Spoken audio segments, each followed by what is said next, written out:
Este é mais um Tira Dúvidas no Desenhando Direito. A dúvida que mandaram hoje é sobre o caput, e somente o caput, do artigo 13. Então vamos começar.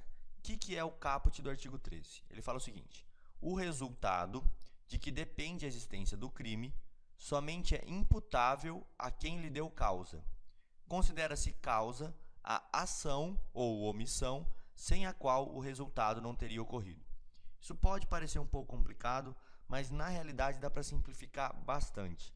A gente vai trabalhar com a chamada relação de causalidade. Relação de causalidade. Então a primeira coisa que a gente tem que ver é o que é essa relação de causalidade. Essa relação de causalidade também é chamada de nexo causal. Apesar de ser uma coisa até com um nome um pouco complicado, ela é simples de entender. O que é a relação de causalidade ou nexo causal? Nós temos uma conduta e nós temos um resultado. Ok? Vamos colocar dois quadradinhos, um da conduta e um outro quadrado para o resultado. O que seria então o nexo causal ou a relação de causalidade?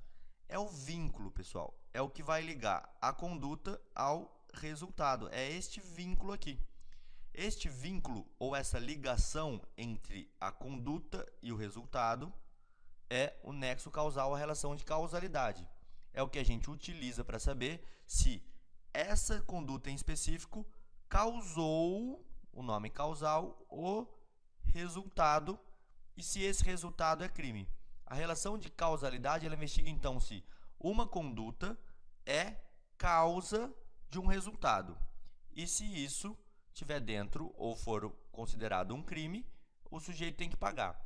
Mas o que a gente quer ver hoje é essa ligação aqui, ó. Essa ligação chamada de nexo causal. É isso que a gente vai estudar, é isso que a gente vai ver como a gente liga uma conduta ao resultado. Pensando assim, fica bem fácil de entender. Primeira coisa que eu quero mostrar para vocês é que existem 3 teorias sobre o tema. Essas 3 teorias, elas são muito importantes e elas vão dizer o que liga, qual é esse nexo causal, como funciona esse nexo causal. Essas 3 teorias, então, pessoal, são, vamos por aqui, ó, 3 teorias. Essas 3 teorias, elas são a teoria da causalidade adequada, a teoria da relevância jurídica e a teoria da equivalência dos antecedentes causais. Vamos uma por uma, bem devagar, para que todo mundo possa entender. O que vai importar no final é só uma, porque o nosso código só adotou uma. Mas é legal a gente saber essas 3 que são as mais importantes. Causalidade adequada. O próprio nome já nos traz o que essa teoria precisa.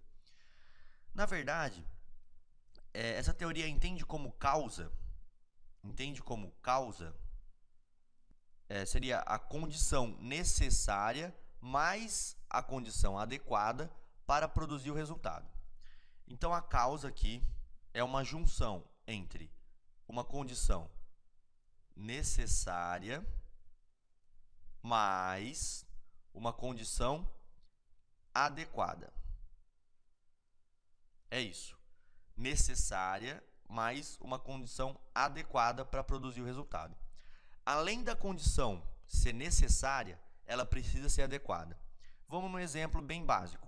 Alguém acende uma lareira no inverno e uma fagulha dessa lareira sai e provoca um incêndio. Essa fagulha foi necessária para causar o incêndio? A resposta é sim. Mas ela é um meio adequado? Seria o meio mais adequado? Seria não. Então, por essa teoria, estaria afastada aqui. Aquela conduta não foi a causa, não foi o resultado. Essa é a primeira teoria.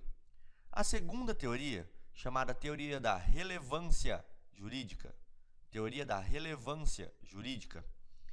o próprio nome também vai trazer para a gente o que precisa para que uma conduta seja a causa de um resultado. O que essa relevância jurídica diz? ela diz então que entende como causa, né, a condição relevante para o resultado. Então aqui a condição ela tem que ser relevante para o resultado. Uma condição ela tem que ser relevante para o resultado. Vamos dar um exemplo para ficar fácil. Existe um dique. Esse dique está cheio de água e uma pessoa joga um balde só de água dentro desse dique.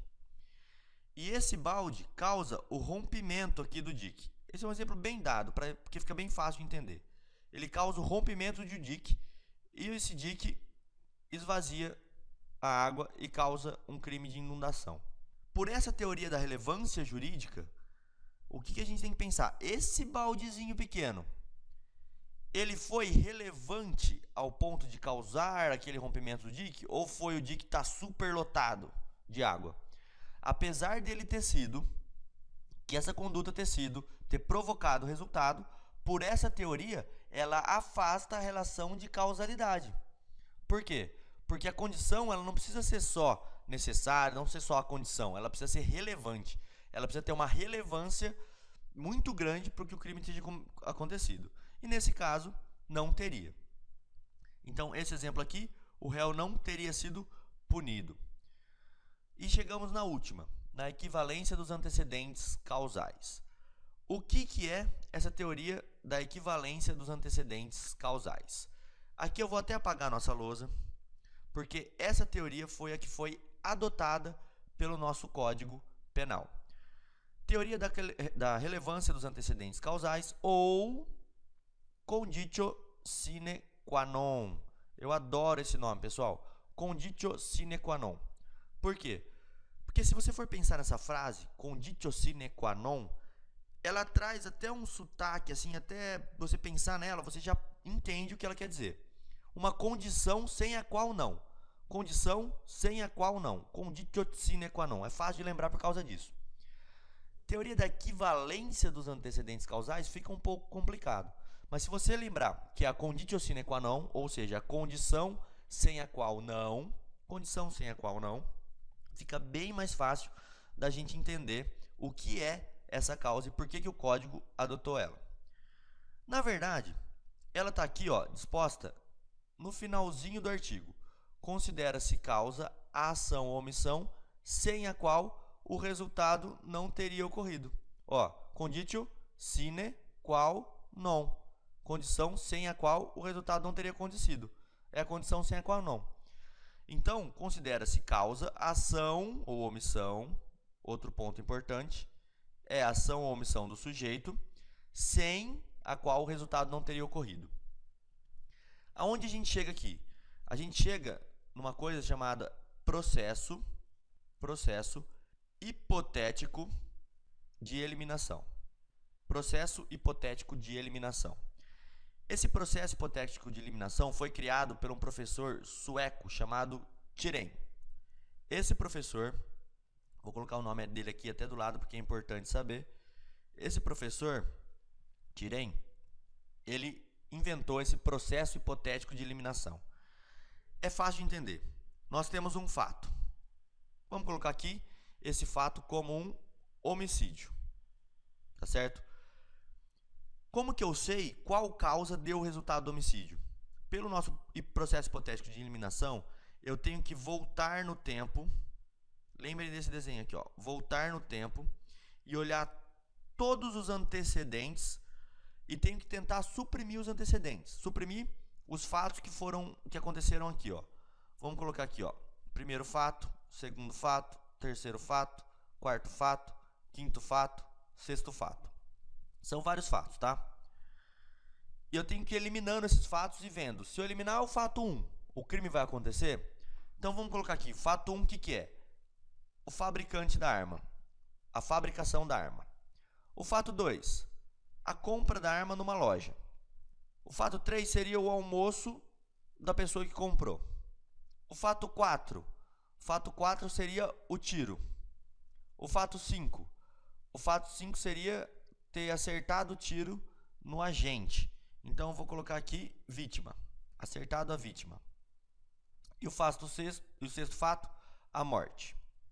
Então, vamos usar o processo hipotético de eliminação. Se eu eliminar a fabricação da arma, se eu eliminar aqui, o homicídio acontece? Não. O homicídio não vai acontecer mais. Então, essa é uma sine qua non, uma causa sem a qual não. A 2, a compra da arma. Se ele não tivesse comprado a arma, aconteceria esse homicídio? Não. Não aconteceria esse homicídio. Então, aqui eu também não posso eliminar o 2. Se eu eliminar o 2, eu corto aqui a nossa linha. Ela não vai mais existir. Então, o 2 também é uma sine qua non. O 3, o almoço do nosso réu. Não, se eu suprimir o almoço, a morte ainda continua. Então, esse almoço aqui, opa, isso aqui, dentro do nosso processo hipotético, não é uma sine qua non. Então, isso daqui não foi uma causa do resultado. Aqui continua tranquilo. O 4, o tiro. Se eu suprimir o tiro, a vítima morre? Se eu eliminar isso aqui, eu corto a nossa linha. O 5º fato aqui, desdobramento, a vítima ter sido atingida. Esse 5º fato, se ela não tivesse sido atingida, aconteceria um crime de homicídio consumado? Não. Então, se eu eliminar aqui, eu também paro nossa linha do tempo. E a 6ª morte, também é óbvio que se eu eliminar aqui, não tenho o crime consumado de homicídio. Seria tentativa, tá? Outra desdobramento. Estou falando de um crime consumado. Então, pelo processo hipotético de eliminação de Thirén, é assim que se faz. Nós temos que eliminar, voltar em todas as condutas e olhar qual foi causa e qual não foi. Nesse exemplo aqui, o almoço do réu não teria sido causa. Então, isso aqui está fora do processo hipotético de eliminação.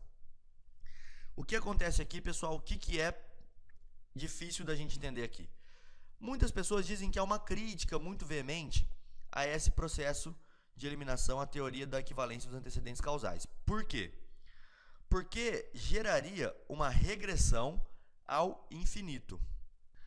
Porque, poxa, é justo que a pessoa que fabricou a arma, naquele nosso exemplo, ela seja responsável pelo crime, ela tem uma relação de causalidade com o crime.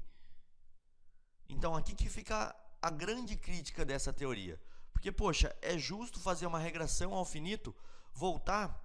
Se a gente for pensar nisso, então a mãe e o pai do réu também seriam responsáveis pelo crime. Também teriam uma relação de causalidade e responderiam pelo crime. Mas aqui o nosso próprio código dá uma solução e traz um alento aqui pra gente. Por quê? Porque não é só a relação de causalidade, não é só ter sido causa. A causa, ela não é uma coisa isolada dentro do nosso código.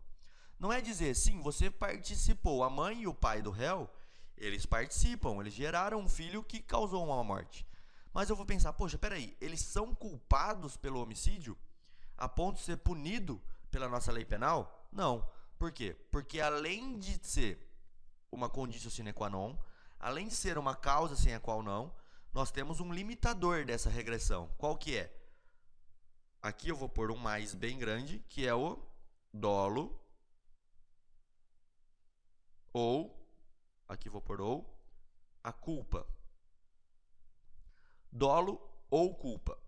Então, além do agente ter participado, ter causado uma sine qua non, uma condição sem a qual não, ele tem que ter uma vontade ou ter cometido um ato culposo, ter participado de alguma forma para aquele homicídio ter sido consumado. Então, vamos pensar aqui. A mãe e o pai, eles têm alguma culpa? Eles fizeram um filho com a intenção de matar alguém? Ou fizeram algum ato culposo para que esse filho matasse alguém? Não, pai e a mãe não têm culpa nenhuma. Então eles estão fora da regressão. Eles saem dessa regressão ao infinito. Isso não pode ocorrer. Vamos voltar naquele nosso exemplo. O fabricante da arma. Esse cara que fabricou a arma, ele fabricou essa arma com a intenção de que o nosso agente matasse alguém? Também não. Aqui no nosso exemplo é um fabricante comum. Então ele está fora da regressão. O vendedor, a figura do vendedor aqui, olha como o direito é lindo, vai ser uma coisa complicada. Por quê? Essa pessoa vendeu a arma para o nosso agente, querendo que ele matasse, ó, a pergunta é, ele teve o dolo? Se a resposta for positiva, se nós chegarmos à conclusão de que esse vendedor queria a morte, de que ele teve dolo, aí, meu amigo, ele responde. Porque uma conditio sine qua non. Se ele não tivesse vendido com dolo, ele não teria ocorrido a morte. Ele vai estar dentro do nosso processo hipotético. Ele participa da regressão. Agora, vamos a um outro exemplo. E se esse vendedor for um vendedor legal de armas? For uma loja legalizada. A arma foi comprada por alguém que tinha porte, que podia comprar. E aí? Ele vai responder pelo crime? Lógico que não. Se for legal, também eu excluo a conduta aqui do vendedor. Ele não responde pelo crime porque ele não tinha dolo nem culpa. Apesar de participar da regressão, ele está na conduta, no desdobramento do crime, ele não participa como condição sem a qual não. Ele não tem dolo. Apesar de ser uma condição sem a qual não, ele não tem dolo. Ele deu causa, porém sem dolo nenhum, nem culpa. Então esse vendedor está fora por conta do dolo ou da culpa do agente. Esse foi um tira-dúvida sobre relação de causalidade. A gente está falando só sobre o caput, tá? Só sobre o caput do artigo. Ainda não adentramos ao estudo desse artigo, não estudamos parágrafo 1º. Aqui é só o tira-dúvida mesmo, que foi um pedido. Quem quiser também fazer pedidos, pode entrar na nossa fanpage, que o endereço está aqui embaixo, como vocês podem ver. Pode também mandar aqui nos comentários, pedindo alguma coisa. A gente vai atender assim que possível todas as dúvidas, tá certo, pessoal? Muito obrigado pela atenção e até a próxima.